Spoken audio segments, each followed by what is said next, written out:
Eu saúdo os alunos com a paz do Senhor Jesus.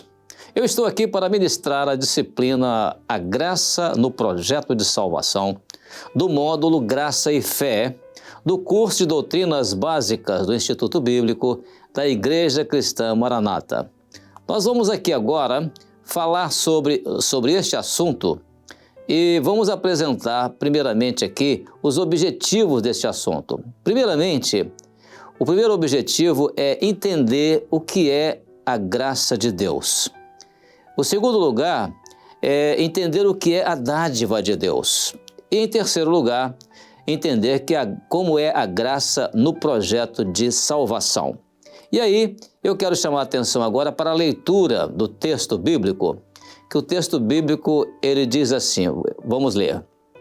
Que nos salvou e nos chamou com uma santa vocação, não segundo as nossas obras, mas segundo o seu próprio propósito e graça que nos foi dada em Cristo Jesus, antes dos tempos dos séculos. Isso está em 1 Timóteo, capítulo 1, no versículo 9. Muito bem.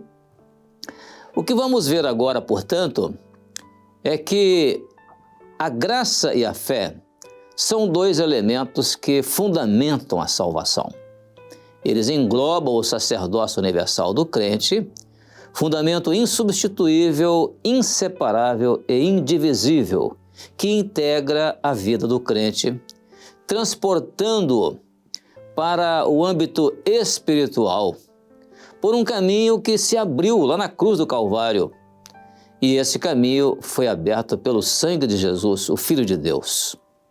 Este caminho aberto pelo sangue de Jesus, ele liga as almas dos crentes à eternidade por meio do Espírito Santo, que os constituiu como reis e sacerdotes.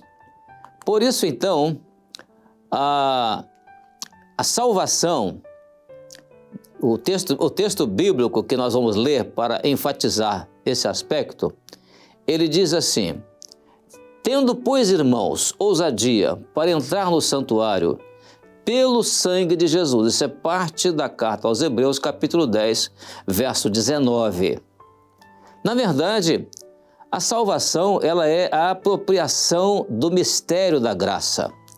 Ela é, na verdade, um caminho que se abre pela fé a partir do encontro com o Senhor Jesus. É uma porta que se abre para o salvo penetrar nos mistérios reservados por Deus para os seus fiéis. Nós podemos ver, por exemplo, que o conceito da graça, o que é a graça? A graça, ela engloba uma operação do Espírito Santo. É um meio pelo qual Deus coloca suas dádivas e seus dons à disposição do homem. A definição usada para o termo graça é favor imerecido de Deus ou que Deus concede ao homem. Embora tal definição esteja correta, ela está incompleta, porque graça é um atributo de Deus, um componente do caráter divino demonstrado por Ele por meio da bondade para com o ser humano pecador que não merece o favor de Deus. Muito se fala sobre a graça, mas ela nem sempre é analisada em sua totalidade. Por exemplo, a palavra graça ela tem uma origem, a origem dela é latina, vem da palavra gratia. Já no grego, a palavra graça está lá na palavra charis, que significa aquilo que provém do Espírito Santo. A citação feita no livro de Atos, por exemplo, para a expressão abundante graça, em Atos capítulo 4, verso 33, tem o significado de cheios do Espírito Santo. Ou seja, abundante graça é cheios do Espírito Santo. E o texto diz que os apóstolos davam com grande poder testemunho da ressurreição do Senhor Jesus e em todos eles havia abundante graça. Então, a palavra graça, que é a palavra charis no grego, ela aparece no Novo Testamento 158 vezes, que é coisa notável, né? E com o significado de um ato benevolente, de uma disposição graciosa, de ternura, de clemência, de boa vontade. Em geral, com referência ao favor divino ou graça, como também a misericórdia redentora de Deus. A graça se manifestou na vida de vários servos de Deus, como Noé, como José, como Moisés, Gideão, dentre tantos outros. Por exemplo, com relação a Noé, a Bíblia diz que Noé, porém, achou graça aos olhos de Deus. Isso está em capítulo 6 de Gênesis, no versículo 8. E com relação a José, por exemplo, a Bíblia diz assim: o Senhor, porém, estava com José e estendeu sobre ele a sua benignidade e deu-lhe graça aos olhos do carcereiro mor. Que coisa notável, né? Gênesis capítulo 39, né? Verso 21. Com relação, por exemplo, a Moisés, a Bíblia diz assim: e Moisés disse ao Senhor: eis que tu me dizes, fazes subir a este povo, porém não me fazes saber a quem has de enviar comigo. E tu disseste: conheço-te por teu nome.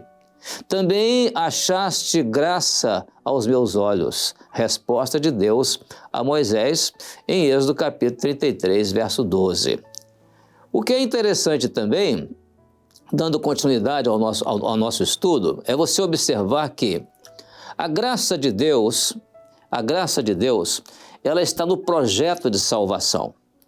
E nós podemos ver isso com muita clareza, porque a dádiva de Deus, que é a graça, ela é um conceito fortemente enraizado no Evangelho, definido como um dom gratuito ou sobrenatural dado por Deus para conceder à humanidade todos os bens necessários à sua existência e à sua salvação. Essa dádiva é motivada unicamente pela misericórdia e pelo amor de Deus à humanidade e, portanto, movida por sua própria iniciativa.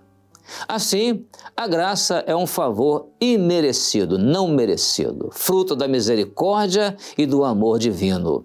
E aí vem a palavra que diz, né?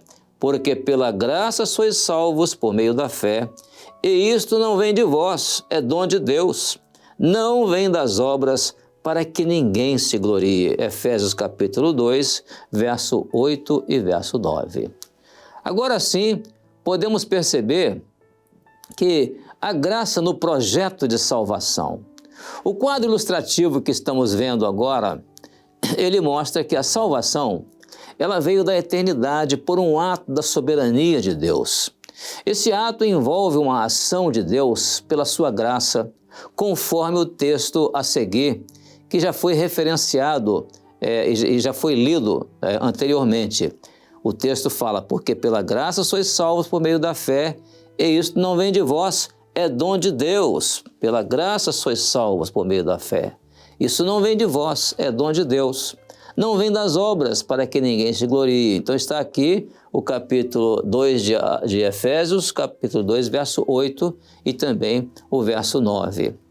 A salvação pela graça, mediante a fé, ela ocorre por meio de do ato e do processo.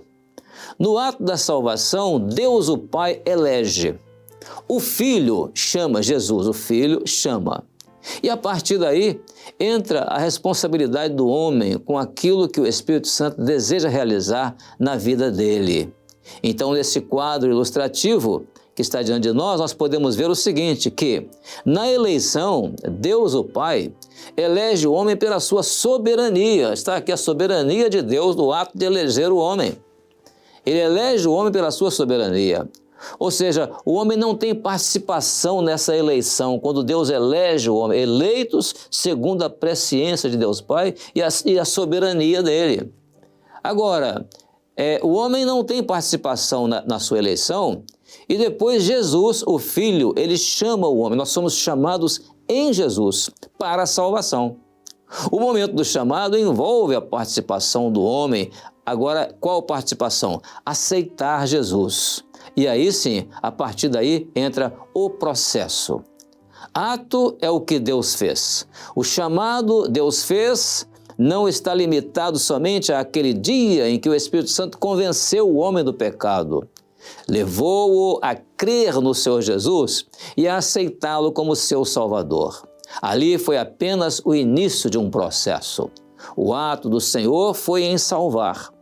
Repetindo, o Pai elegeu, o Filho chamou, mas a partir da aceitação de Jesus como Salvador, esse processo vai ser agora contínuo.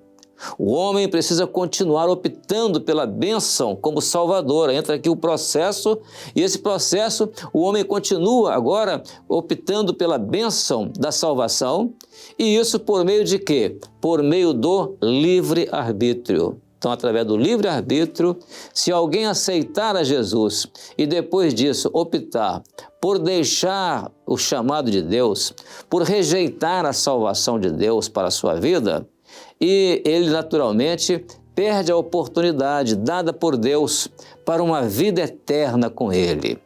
No entanto, se ele aceitou a salvação, a sua decisão precisa continuar firme. Ou ele aceita e continua firme, ou ele rejeita, e então vem o problema aqui dessa queda, essa seta dirigida para baixo, aqui mostrando a rejeição ao ato de salvação do Senhor Jesus. Então, na verdade, ele precisa confirmar essa decisão durante a caminhada, ou seja, durante o processo. Por quê? Porque durante o processo poderão surgir interferências que tentarão fazer o homem se desviar, e aí ele teria que mais uma vez reiterar a sua posição numa condição de reconciliação com Deus. Agora sim, nós vamos ver o que mostra agora a questão da graça e da fé. Então, por um lado, nós vamos ver o projeto da eternidade, não é? Aqui a graça, ela foi derramada para todos, mas a fé, ela não é de todos. E nós vamos ver que na definição de graça e fé, está claro dentro do projeto de Deus para os crentes, que é um projeto profético. Por que profético? Porque vem da eternidade, não necessitando, portanto, de passar pela economia do homem. Trata-se de algo programado por Deus na eternidade para alcançar o homem. Não importando a condição dele, a condição social, a condição econômica, política, a sua cor, a sua aparência. Para Deus, o homem possui tão somente uma alma igual à de todos, com o mesmo direito, dispensando-se culturas, títulos, vestes reais ou religiosidade. A graça foi derramada a fim de que o homem pudesse ter acesso aos meios disponíveis para alcançar a eternidade pela fé. Direito esse que não emerge do homem, já que este não consegue alcançar e nem penetrar nos mistérios de Deus com seus conceitos racionais, teológicos, filosóficos. Isso por quê? Porque a graça é profética, ela não vem do homem, mas vem da eternidade.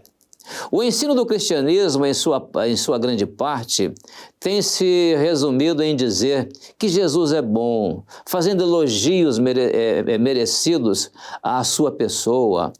Uma grande verdade, mas se esquece de viver o ensino verdadeiro. Essa frase é uma frase do pastor Gedeuti Gueiros, que nós citamos agora exatamente para mostrar a respeito deste assunto. Então, quando vemos, por exemplo, a graça, ela foi derramada para todos. Por isso o apóstolo, a palavra diz assim, pela graça sois salvos por meio da fé.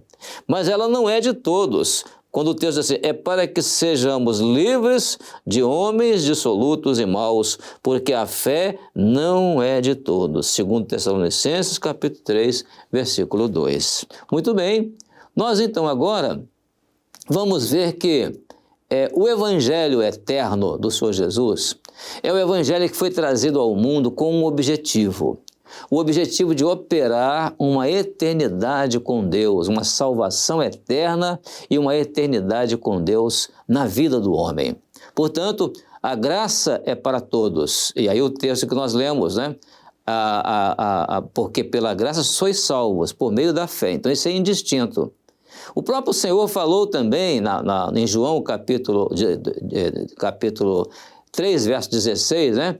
Ele tem aquele versículo muito conhecido, porque Deus amou o mundo de tal maneira, quer dizer, amou o mundo de tal maneira que deu o seu Filho unigênito para que todo aquele que nele crê não pereça, mas tenha a vida eterna. Então, João capítulo 3, verso 16. Quem crê nele não é condenado, a palavra diz, no verso 18. Mas quem não crê já está condenado, porquanto não creu no nome do unigênito Filho de Deus. Isso está no verso 18.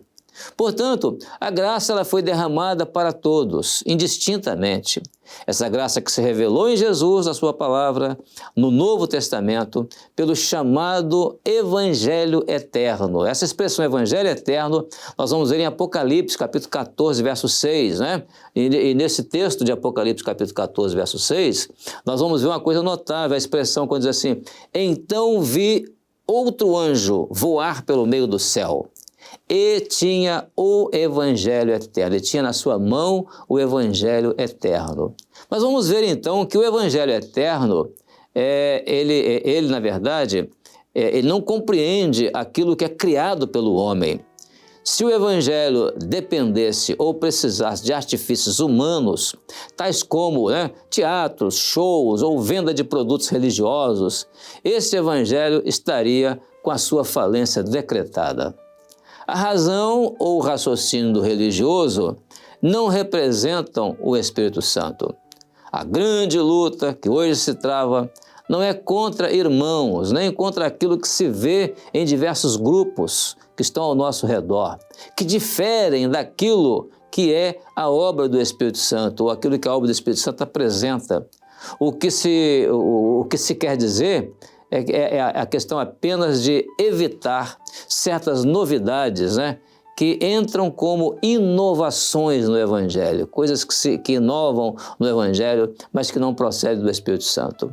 A doutrina da Igreja Cristã Maranata, por exemplo, ela é bíblica e não é por definição própria, ela não é nem neopentecostal e nem pentecostal, e também nem tradicional. Pois essa igreja, ela busca viver a mesma doutrina que foi pregada pela igreja primitiva e que foi ditada pela obra do Espírito Santo. Na prática, a Igreja Cristã Maranata quer viver tudo o que a experiência do Pentecostes proporciona, fruto da bênção do batismo com o Espírito Santo e dos ministérios outorgados pelo mesmo Espírito Santo, sem se preocupar em mudar ou sem querer mudar a verdade. Por isso insistimos, a fé não é de todos. É para que sejamos livres de homens dissolutos e maus, como o apóstolo Paulo diz, porque a fé não é de todos, segundo Tessalonicenses capítulo 3, verso 2, que nós já lemos. Estamos apenas repetindo. Agora, a graça, ela é para todos, A fé não é de todos. Alcançam-se os benefícios da graça por meio da fé em Jesus, porque Ele é o mediador entre Deus e os homens. E essa mediação, ela não se expressa pelo lado material ou por símbolos, mas pelo próprio sangue do Senhor Jesus, que foi derramado lá na cruz do Calvário. O fato é que a união do homem com Deus por meio da comunhão não se dá por meio de objetos materiais concebidos pela razão religiosa e nem por sentimentos nobres, a não ser pela união do corpo com o corpo de Cristo, isso por meio da fé. Aí a carne, os sentimentos e toda essa estrutura religiosa ficam fora do plano de salvação, porque dispensam a direção do Espírito Santo no querer e no efetuar. Por exemplo, a fé no Velho Testamento é resultado do pacto, da aliança de Deus com o seu povo. Já no ministério de Jesus, a fé é Ele próprio. No tempo da igreja, a fé se manifesta a partir do Pentecostes, quando o Espírito Santo é derramado. Graça para muitos é aceitar a Jesus e erradamente continuar pecando. É preciso cuidado com os livros que defendem o próprio pecado, emoldurando textos bíblicos para atrair libertinos e caídos na fé, que entendem graça como generalização ou consentimento de Deus a todo tipo de pecado, e não é isso. A graça está derramada para todos de forma generalizada. Porém, salvação é para quem crê mediante a fé. A fé é um dom de Deus, e quem a recebe não pode ficar longe do olhar de Deus. Deus quer mudar a mente, o coração, mostrar um caminho novo que conduzirá o homem para a vida eterna. E por fim, nós vemos aqui, na nossa colocação aqui final, esses recursos, né? No período da graça, os recursos que o Senhor põe à nossa disposição, que são exatamente o período da graça que vai se encerrar com o arrebatamento da igreja, e o Espírito Santo sairá deste mundo. Ele vai levar a igreja fiel para o encontro nos ares com o Senhor Jesus, e, portanto, graça e fé são dois elementos que se completam, porque ambos se referem à ação do Espírito Santo em favor do homem. E ainda mais, a graça, favor imerecido de Deus no Velho Testamento, operava mediante a obediência e o temor de Deus. E assim, a fé era gerada na obediência. No Novo Testamento, confirmou-se a profecia de Joel: derramarei do meu Espírito sobre toda a carne, ou seja, é a dádiva de Deus, o seu Espírito Santo. Foi dado sem medida para todo o que cresce no Filho de Deus como único e suficiente Salvador.